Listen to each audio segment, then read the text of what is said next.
morning, Pilipinas, Luzon, Visayas, at Mindanao. Lakasan natin ang radyo at sabay-sabay na sumigaw ang buong sambayanan ng Ching Positive. Ito na po ang yugto na tinatawag nating Buhay Mo, Inspirasyon Ko.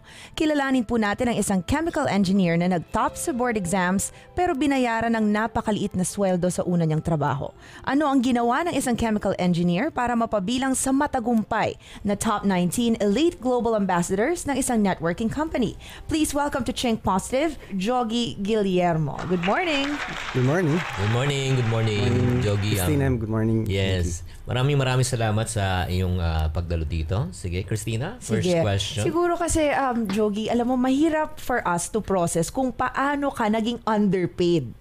Okay? Given us, nakalagay nga dito na isa kang chemical engineer. Di hamak na talagang mataas na kurso yan. And I'm sure, ibang klase din yung, sabihin natin, yung pinagdaanan mo para makamit mo yung title. Not just the title, but even yung, di ba, yung mga exams na kailangan mong ipasa. How did that happen na underpaid ka sa una mong trabaho? Akala ko nga lang dati kasi pag nakatapos ka, tapos na. Hindi pala. Pag nakatapos ka, Umpisa pa lang. tapos ka rin. Oo. Yung father ko, kailangan siyang pumunta ng Saudi para mas lumaki yung sahod, para mas masuportahan kami. Ilang taong ka no pala? I was grade 2 nung umalis siya. Wow. He worked there for 16 years. Wow. And once a year siya umuwi, 1 month per year. So lumalabas 16 months ko lang siyang nakasama talaga. So tumanda ako sa picture. So technically, you are an OFW child. Yes. Anong nararamdaman ng isang 8-year-old na may alam mo ba na matagal siyang mawawala? Hindi eh. Kaya nga gusto ko malaman Ano yung konsepto yung proseso. Oo. Basta aalis daw yung father ko and then para daw mas maraming laruan and pagbalik niya sigurado daw mas maganda yung buhay namin. Kaso nga lang, syempre pag bata ka, lagi mong tinatanong na, kailan uwi si Papa? Kailan uwi si Papa? Wow. So malapit na, gano'n lang. Tapos hanggang sa, yun nga, dumaan ng 1 taon, 2 taon, hanggang sa naging nakasanayan na rin.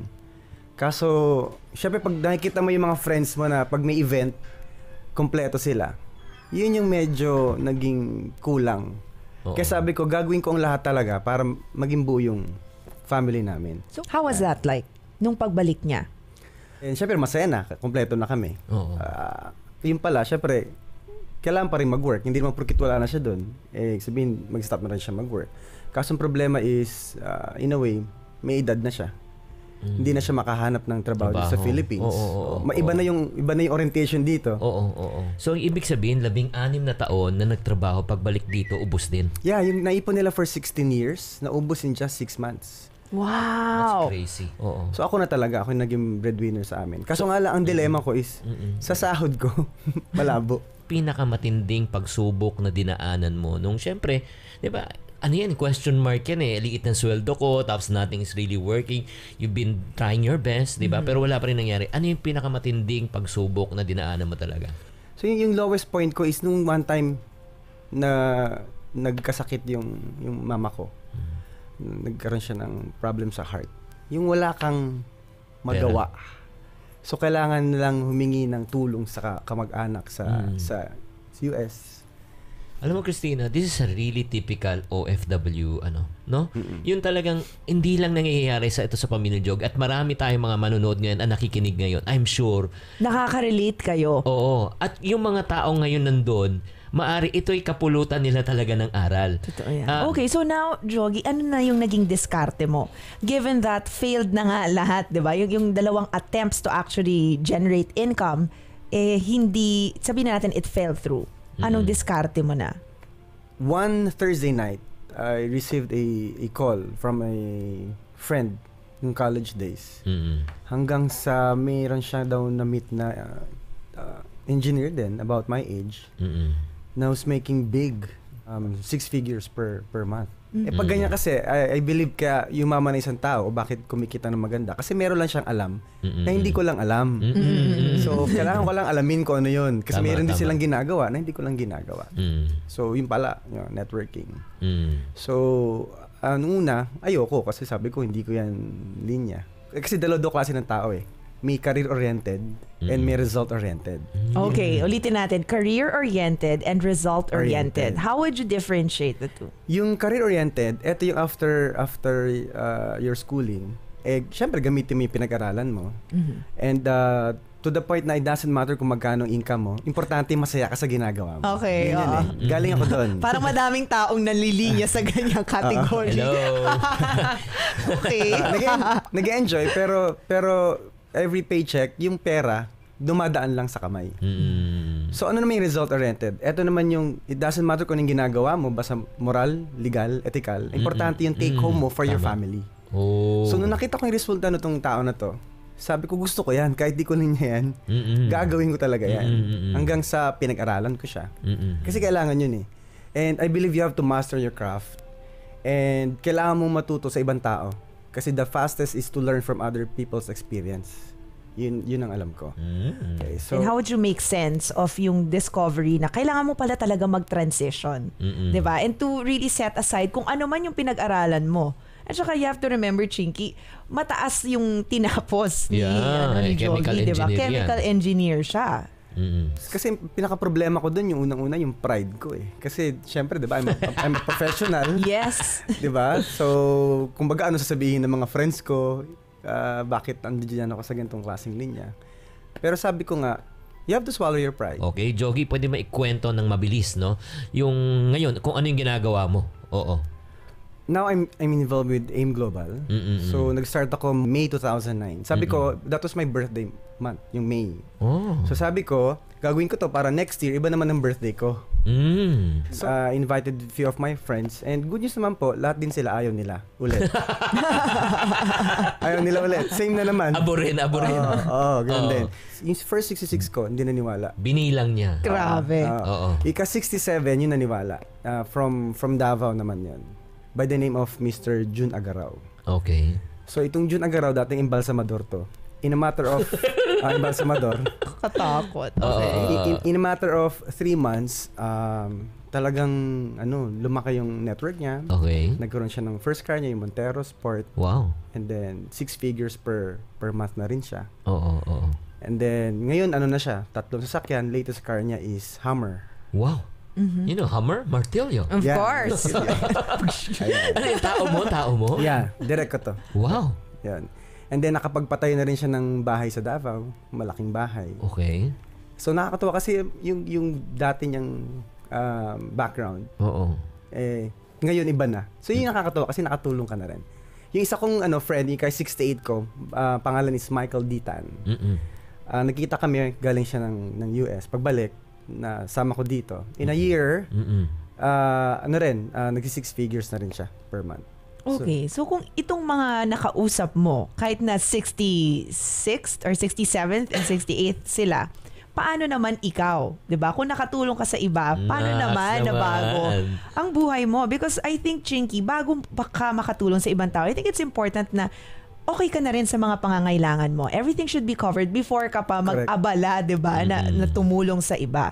So ano yung mga naipundar mo? If we're talking about yung mga natulungan mo, nakapagpatayo ng bahay, may ganitong klaseng sasakyan, where does that leave you? Now I have 4 cars. Yes. Can I borrow one? Okay. Yung first ko is Pajero. Second ko is Tucson. Okay. Yung third ko is yung sports car na Nissan 350Z. And yung fourth ko is Hummer din. Okay, the reason why pinag-usapan natin to Chinky is because we want to highlight the fact na results-oriented siya. Okay? So definitely, gusto niya yung end result. Kung ano man yung outcome. Diba? Kung ano yung mga naipundar mo. Oo. Ano naman ang feeling na, wow, di ba? Parang from being career-oriented, you shifted to being results-oriented. And yan na yung mga nakikita mo ngayon pag uwi mo sa bahay. Kasi naniniwala ko na kahit na hindi ko ginagamit yung profession ko, I'm still a chemical engineer. So pwede kong balikan siya. Pero importante sa akin kasi is yung sa family talaga. Oo. So nung una yung wife ko, ayaw niya ako ulit mag-network na ulit. Pero dahil nasa kanya na yung ATM ko, mahal na daw niya ako. Ay, nako. Meaning, di ba, importante pa rin, resulta pa rin. Pero sa parents mo naman, interested ako sa parents ngayon. Oo. Ano naman yung kay Pep, mama, papa? Siyempre, di ba, una, sila Negative. negative. Mm-mm. Kasi sabi nila, sinayang ko daw yung career ko, yung pagiging engineer ko. So, pero nung siyempre nag-aabot ka na, mag-iiba talaga yung timple. Ano sabi? Anak, paano sumali dyan? Naks naman. Sabi sa akin, buti na alak, hindi ka nakinig sa akin nung nagsimula ka. Alam mo, pinapakita namin yung mga pictures talaga. Iba, alam mo, I'm sure yung feeling ba? Ano ba ang pictures na nakita natin sa screen for the benefit of our radio listeners? Yung mga pictures na nung paano siya nagsimula, tapos paano ngayon siya nag-abroad, na bago yung buhay niya, kasama yung mga pamilya niya, travel nag-abroad lang siya. travel, di ba? Parang anong nararamdaman mo ngayon, Jogi? Anong nararamdaman mo? Cloud9 talaga ako ngayon. Kasi hindi ko na-expect naman na ganito rin yung mangyayari sa akin. So, nung umpisa kasi, sabi ko, susubukan ko lang. And sabi nga, hindi mo malaman para sa ito hanggang di mo sinubukan eh. So, yung family ko nga, nadadala ko na sa lugar na hindi namin dati napupuntahan and nakakapagbakasyon na kami. So, I've been to US na rin, Europe. Kakauwi ko lang galing Kuwait. Wow. And then, basta overwhelming yung feeling ko. Okay. Ano mapapayo mo naman sa mga tao ngayon? Medyo siguro ganun din. Transition, di ba? Tapos sabihin natin, career-oriented masyado and disgruntled sa what's sa salary na tinatanggap nila every month. Pero they feel na meron talaga silang potential to make more. Sa mga nag-iisip ngayon na if sa career na kinuha nila hindi sila happy or yung result nila hindi nila gusto, well, you just have to be open-minded. Kasi if you close your doors sa ibang opportunity, hindi mo makikita yung para sa kung saan ka para talaga. So, kung na-encounter mo yung ganitong klaseng business, well, sa akin, you have to, tignan mo lang. Pag-aralan mo. Kasi wala namang mawawala eh. And ang pinakamahirap kasi is, what if may mangyari sa'yo at hindi mo tinry? Wala ka magiging successful. Ano yung kukwento mo? Yeah. Sabi nga you have to be tested in life for you to have a testimonial. Wow. Love that. Nagbigay ng buhay, ng inspirasyon na huwag kayo talaga mawawalan ng pag-asa. Kahit na nag-transition kayo, marami kayong best bumaksak. Si Jogi, tumayo muli, ngayon ay naging matagumpay. Okay? Parati namin sinasabi sa programang ito, to every problem, there's always a solution. If you're not part of the solution, you're part of the Problem. Always Think positive.